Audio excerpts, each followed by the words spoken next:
Good morning. This is Jason Dean coming live at you again for a brand new soggy and rainy Film Fanatic show.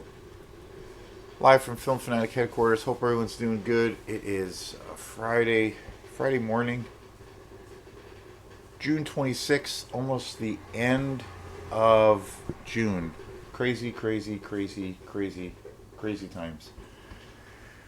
So yeah, got some quantum shows coming up this weekend.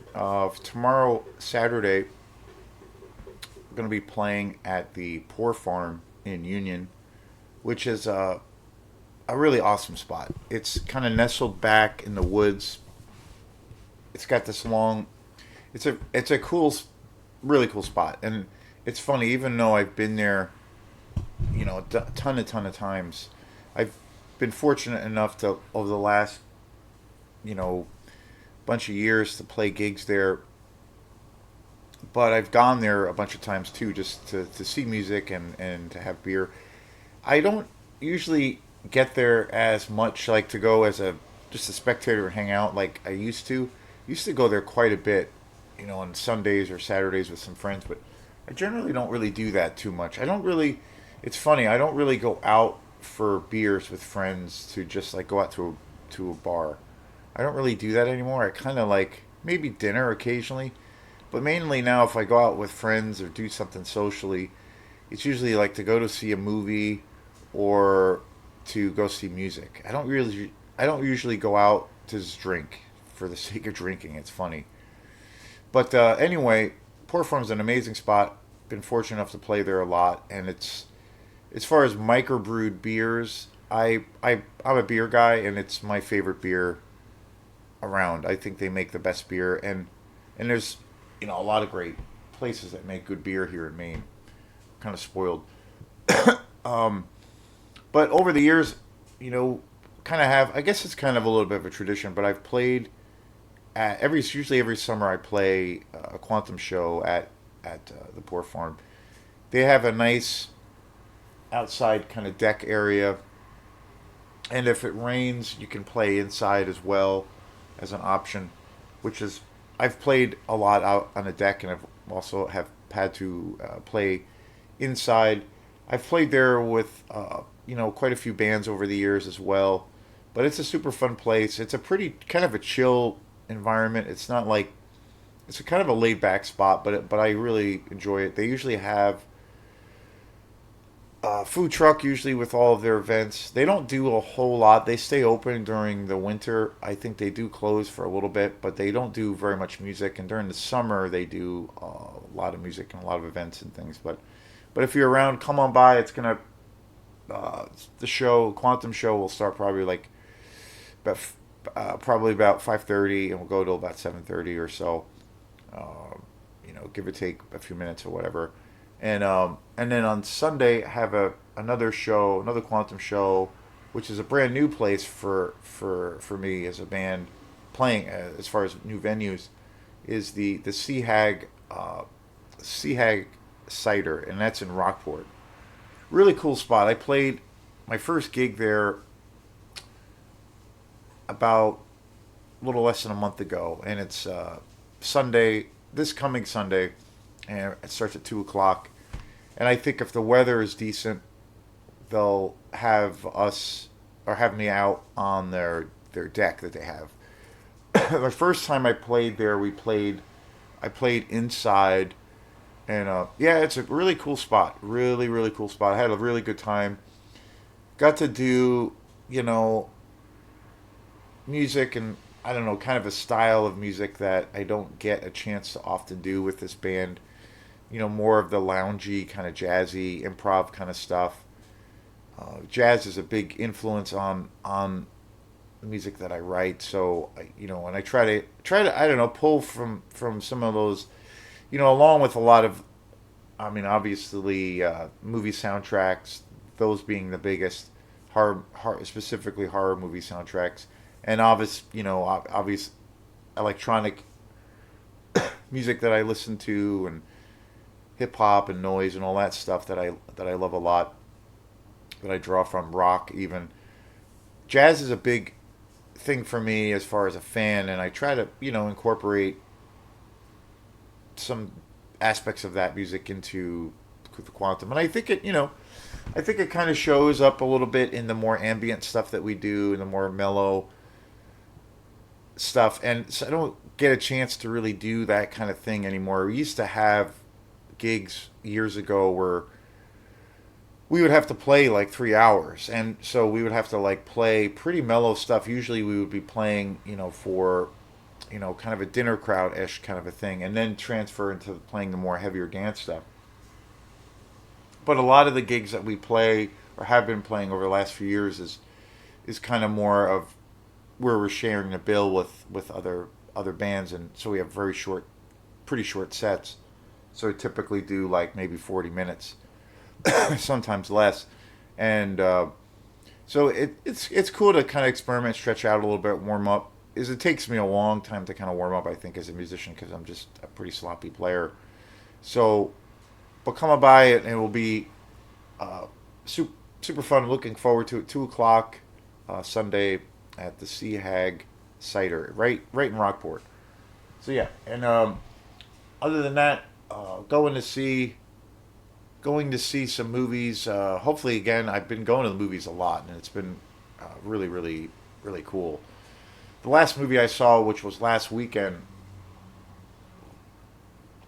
which it's a movie I'm still actually thinking about because I thought it was, I don't know, I can't wait to see it again, and I really thought it was pretty incredible, and that is The Death of Robin Hood. Very cool movie. I've been recommending it to people, if it comes up or here and there. Very unusual movie, very unique, very gory. Especially the first half of the movie, it's brutal. It's a very dark film, but it's really, I don't know, it's a super, I don't know, contemplative film, but really good. It's by the same director from Pig, which is a movie that came out a few years back with Nicolas Cage, which is an extraordinary movie. I think that movie's a masterpiece. And there's a lot of interesting parallels, I think, very similar with The Death of Robin Hood in that, because it definitely has this thing of where, like, the setup of the film or the structure of the story, you kind of feel, oh, okay, it's going to go a particular way, or it's going to go this way, but then that does not happen, and it kind of everts, or goes, messes with your expectations, and it makes it a little bit challenging that way. Pig was definitely that way for me, and also very much so with The Death of Robin Hood. It's a very cool movie, and a beautiful looking film. So it was really awesome to see it on the big screen. So, but I'm really looking forward. I definitely, when it comes out on Blu-ray, I definitely want to buy it because I'm sure it will be, just absolutely incredible. It was pretty amazing to see on the big screen, though. It really was. I went to the matinee with a buddy, and it was great. So anyway, yeah,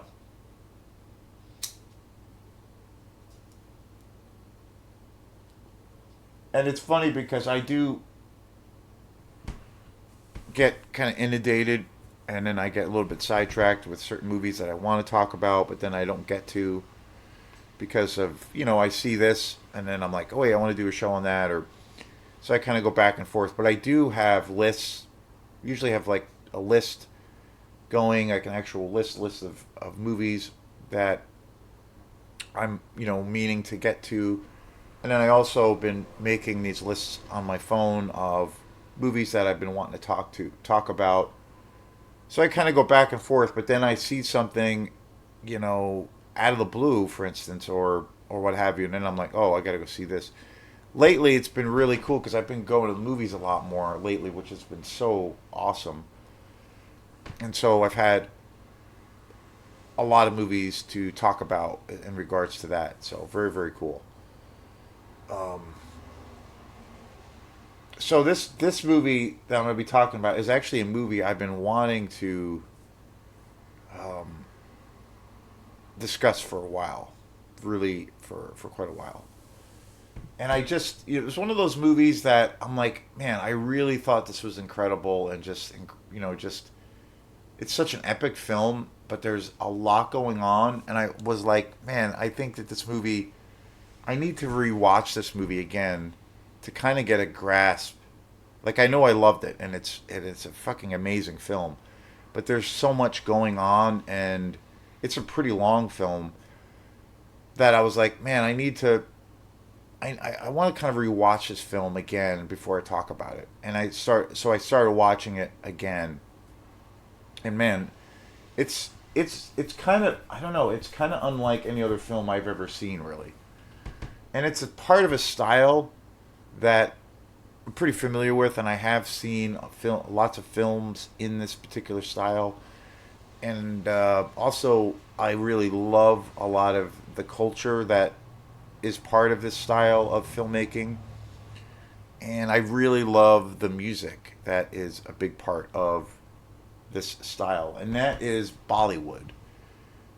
Bollywood is, of course, music, or I should say, Bollywood is a kind of an art form, filmmaking style that is from the country of India, and it's really interesting. It's a real interesting style of filmmaking because it's, it is India overall. There are all kinds of restraints on filmmakers. There's many different languages that are spoken in India. There's it's primarily Hindu, and it's a very conservative country in a lot of ways. But there's many religious sects are that make up that country, and it's one of the biggest countries in the world, obviously. But it's also very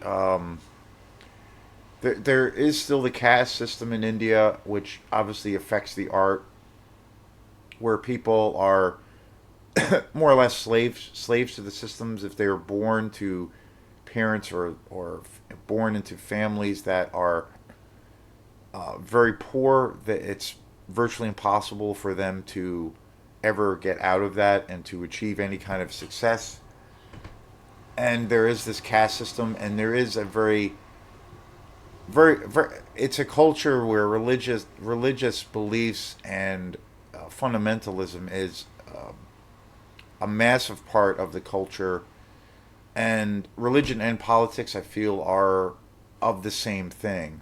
There isn't a separation between church and state, like kind of what we have here, but we seems like that's eroding, and it's not a society where people can freely express themselves. So that really affects the culture, obviously. But Bollywood, it's very interesting because there's influences in Bollywood, like in a lot of the films of say American comedies and action films.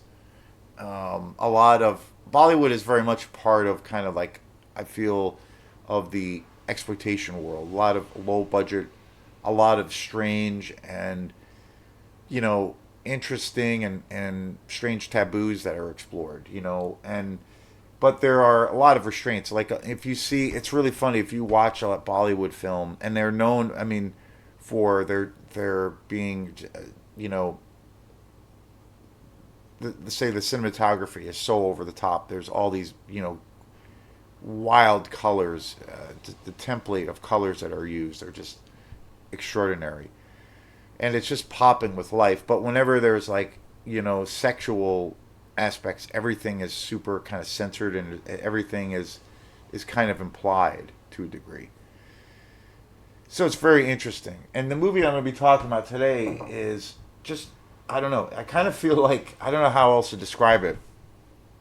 One movie or one way that I can think of describing it is, it's kind of, I don't know, like the Citizen Kane of Bollywood films. And that is Purana Mandir. This movie is absolutely fucking bonkers crazy, and it's a pretty lengthy film. I have a pretty funny story with that alone. And anyway, this is just kind of an extraordinary movie. I've only seen this movie once.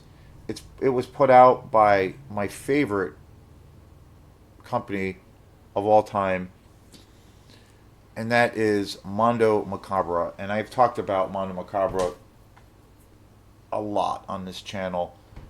I have a when it comes to boutique labels and all those kinds of things, I have a ton of Mondo Macabre. They're my favorite label. They really take the deepest dive that I know of as far as, all things exploitation.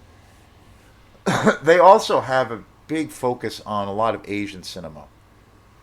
They have a lot of Japanese films, a lot of Filipino movies, and then also Southeast Asian films, tons of Bollywood films. I just bought another film of theirs, which is also another Indian film, and it's also in the Bollywood style, another kind of weird and wacky exploitation movie that I haven't watched yet, and I'm going to watch that eventually.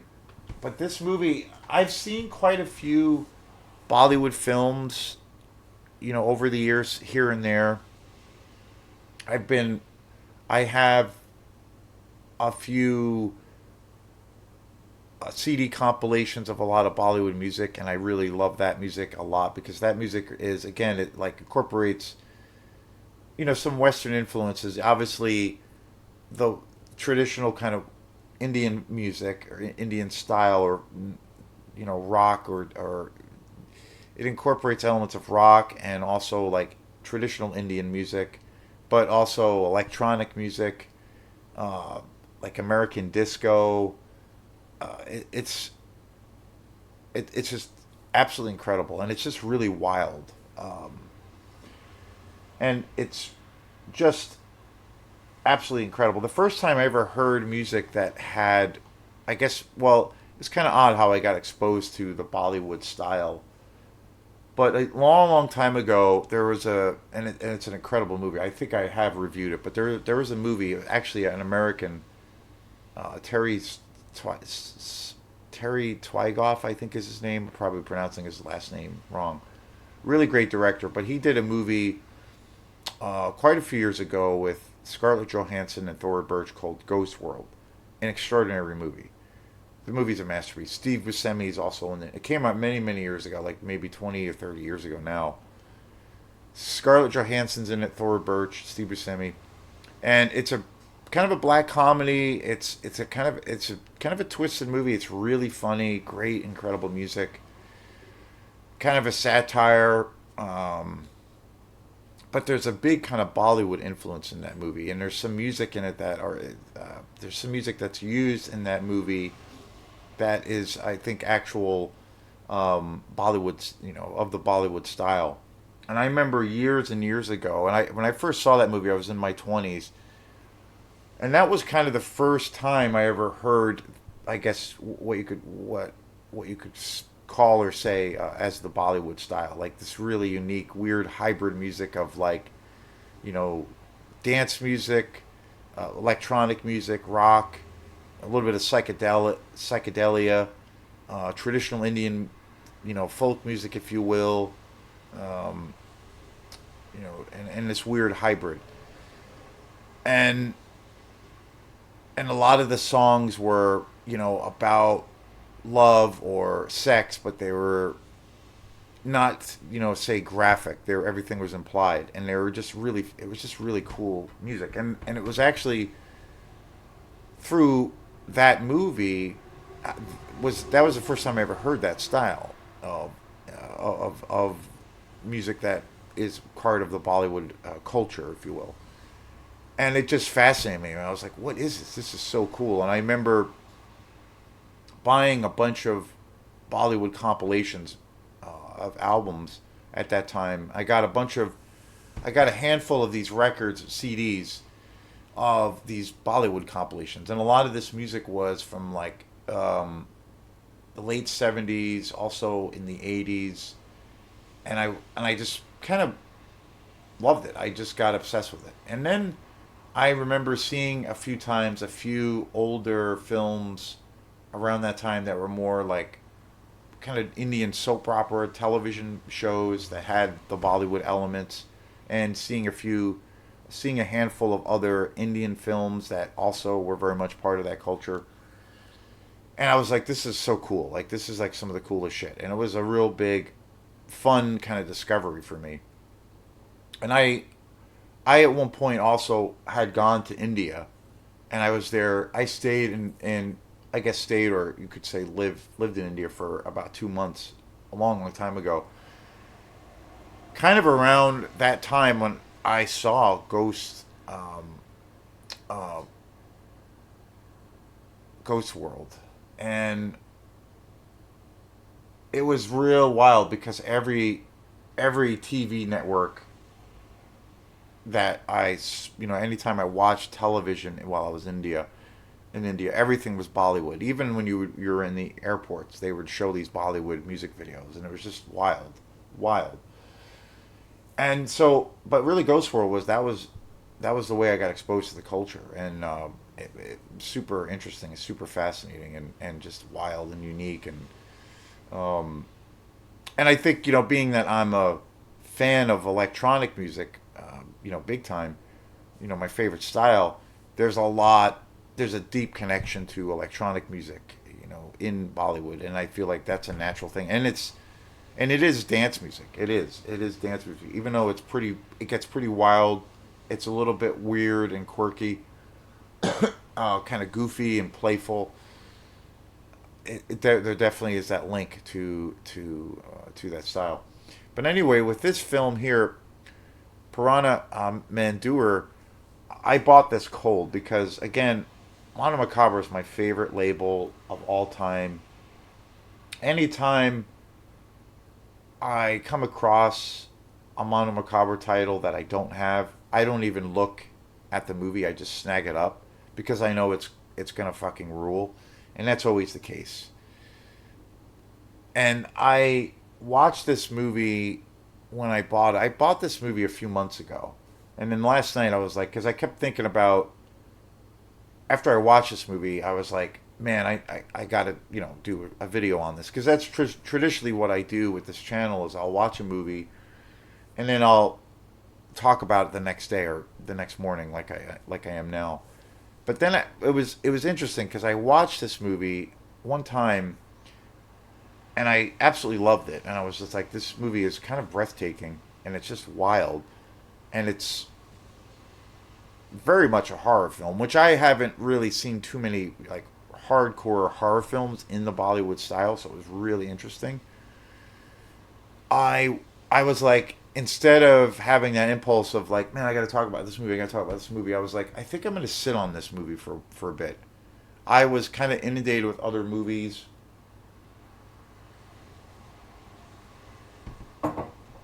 or more so inundated with other things I wanted to kind of talk about, other movies that I wanted to get to quicker or faster.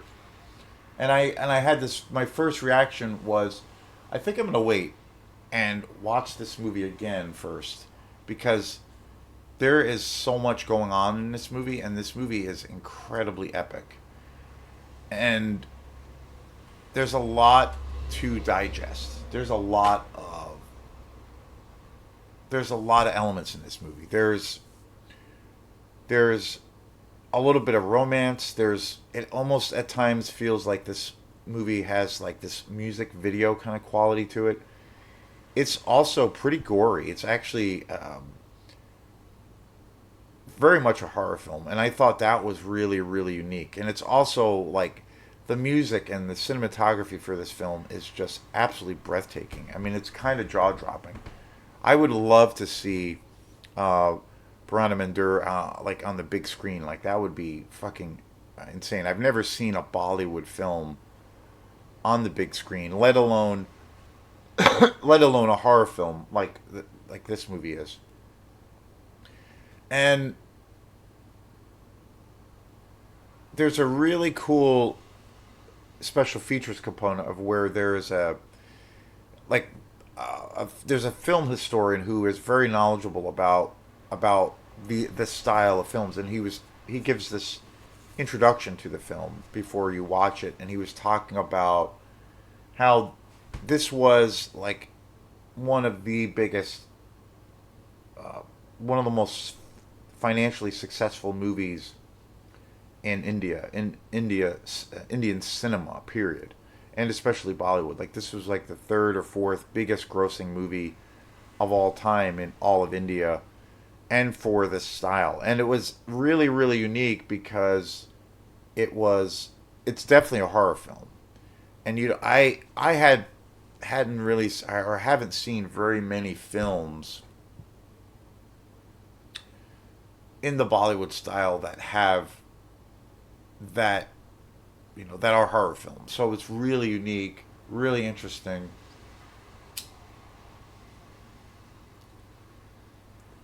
And it's funny because when I started watching this movie, I started watching it the first time. Again, I'm in the midst now of watching it again,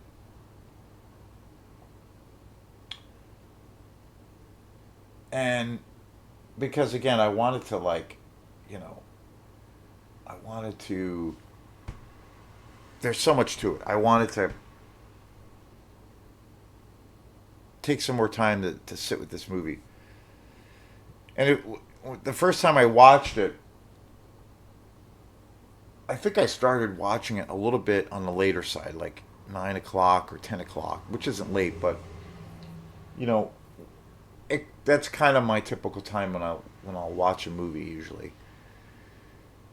But it was interesting. So I started watching this movie, and I watched it. I I think I bought it. I got this movie about a few months ago, and I think I watched it, that week after. Typically, after I buy movies, every now and then I don't, but typically after I buy a movie, I usually watch it, that week or a couple of days after I bought it. I try not to like it. Well, it always kind of bugs me when I see people who have YouTube channels and they do these big giant hauls where they buy a shit ton of movies, and then they just kind of like put them on the shelf, and they're just kind of doing this collector thing, and they don't really, it doesn't seem like they'll watch the movies, or they'll they come from the whole thing more from like a collector standpoint, where it's like, for me, I mean, I love collecting these movies obviously more than anything, but I'm also like gonna watch them. I'm not. So I typically will watch everything after I buy it, and then a lot of times I'm a big rewatcher of films, so I'll rewatch films, till the cows come home.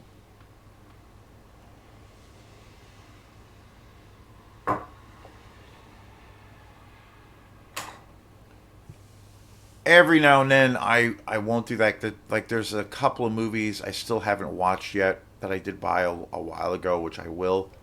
But for the most part, I typically watch everything I get, and most of the movies that I talk about, for the most part, are movies that I own. So that's a big thing. And obviously, when I go to the movies, I I always do a review or talk on that particular movie. But anyway, so I put in this film. I put in Purana Mandir, like, I don't know, the week or so after I bought it, and I started watching it at like 9 o'clock or 9:30, and I was totally digging it. I was like, this movie is wild, and the premise is just amazing, which I'll get into in a minute. But I was getting into this movie, and I was like, this is really fantastic. Like, this is really really awesome. I'm totally digging it. It's interesting too because it's got this huge like scale to it. It's like, even though it's stylistically very different, but it's like, I don't know, it's kind of got this epic scale or scope to it where you almost feel like you're watching like Lord of the Rings or something. Like it's just got this. It's a fantasy based film, and there's a mythology behind it. There's all these elaborate scenes. It's like this sweeping epic, and it has very much like this mystical kind of quality to it. And it's fantasy. It's got a combination of fantasy, definitely horror film first and foremost. And it's got amazing action in it as well, beautiful set pieces. And I was watching it, and I was totally digging it. Totally was like, this movie has just gone so crazy. and amazing. And as I was, I was watching the movie for a while, and I kind of lost, was totally into the movie, but I kind of lost track of time.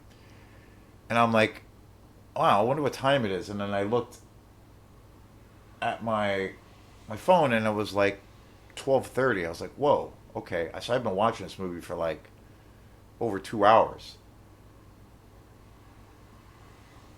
and I'm like, wow, like this is a long movie.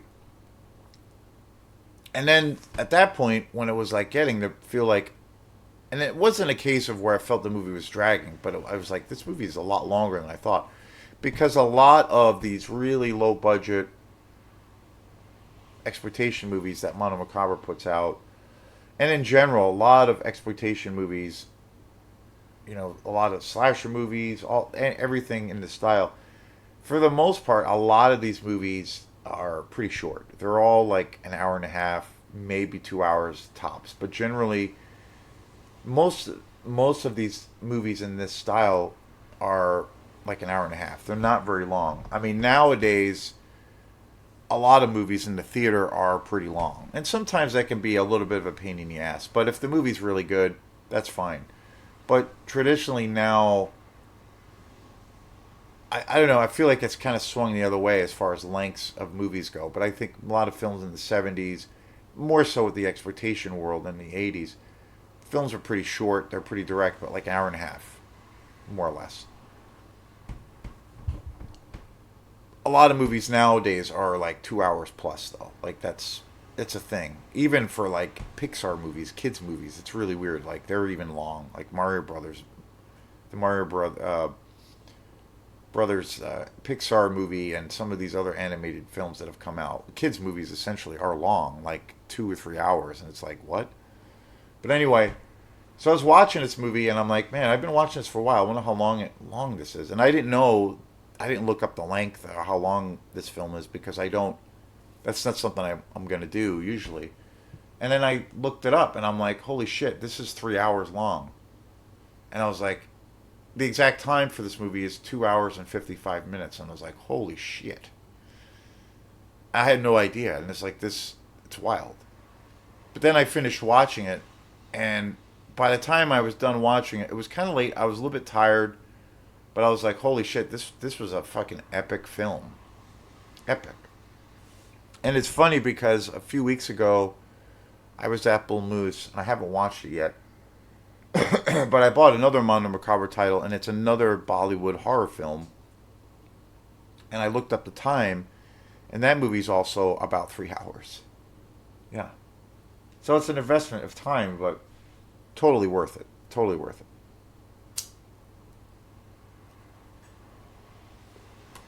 But highly recommend this movie. It's it's a sweeping epic, and if you love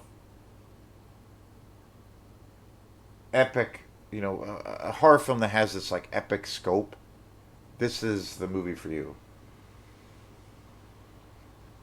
It's Puruna Mandir is kind of known. It came out in 1984 too, as well, which is an important fact.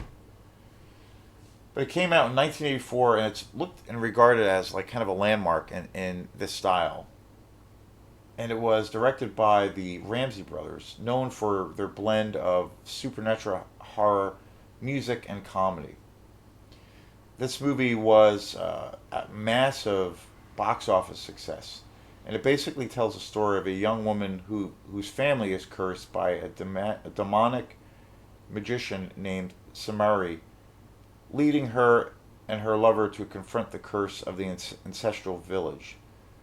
The film is very famous for its iconic villain Samni, a spooky and its spooky atmosphere and influence on the Indian horror genre, and it also spawned many other films in the style. So, like I said in the top of the show, I kind of feel like this is the Citizen Kane of Indian horror films. Like that's it's the only way I can describe it because it's just like this sweeping, very ambitious film. Lots of different themes. A real ambitious kind of creation of this world. There's a lot of mythology. It's tied into Hindu practices or the Hindu religion, but it's amazing. It's really really great. Samara, the head demon, who is essentially in the beginning of the film, is, well, I don't want to give anything away, but it's essentially about, he is kind of captured. He is this demon Samari, and he's this magician who is basically captured by the king, and he's this all powerful magician, and he has been basically killing people and raping people and just drinking their blood for many years, and he's finally captured and he is beheaded. And so what they decided to do was seal his head, and in this they entomb his head basically to protect from any, from anyone and everything, and that his essence or his evil can never kind of come back. And it's about him kind of coming back through a series of circumstances, and it ties in with the family, the ancestral family of the king, and traces the story back many many years, hundreds of years, to more modern times, and kind of the family of the king, and how through a series of circumstances this wizard is kind of set free again and is seeking revenge on on the king who basically killed him and imprisoned him. And it's pretty epic. It's pretty badass. Like, it's really really good. And there's some scenes in it where there are these giant kind of like battle scenes, hundreds of like extras, and it's just fucking awesome. Like, just an incredible movie. Yeah, Mondo Macabre rules. Like, they are the greatest. There's nothing. They're the best. They are the best boutique label out there. Period. For my money. And the reason is, and I've said this before, is they take the deepest dives into bringing back the most obscure fucking shit you could ever imagine. A movie like this, and they restore it, and then they put it out. And I believe that this also has a 4K release, and it looks unbelievable. The grading is a little bit, the color, I think because the film is pretty old, and it did fall into obscurity, it is a little bit off at times, but still, I think it adds to it because the colors throughout the movie, not throughout the movie, but at times, the color grading kind of goes off, and it does change. And I think it's due to how this movie was preserved, or it wasn't really preserved properly, but they were able to get the original film and transfer it to Blu-ray and 4K, and it just looks absolutely amazing. That's one of the things that it's probably the thing that I love the most about Mondo Macabre is their transfers. Like, everything looks absolutely pristine and absolutely gorgeous. It's absolutely incredible. Like, a lot of these films all seem like they've just come out in 2026. The restoration, the picture, the sound, they're all remastered. They always have pretty good. Most of the Mondo Macabre titles all have some pretty cool special features. Sometimes they're on the shorter side, but they are packed with some deep kind of knowledge about that particular film, and this is one of them.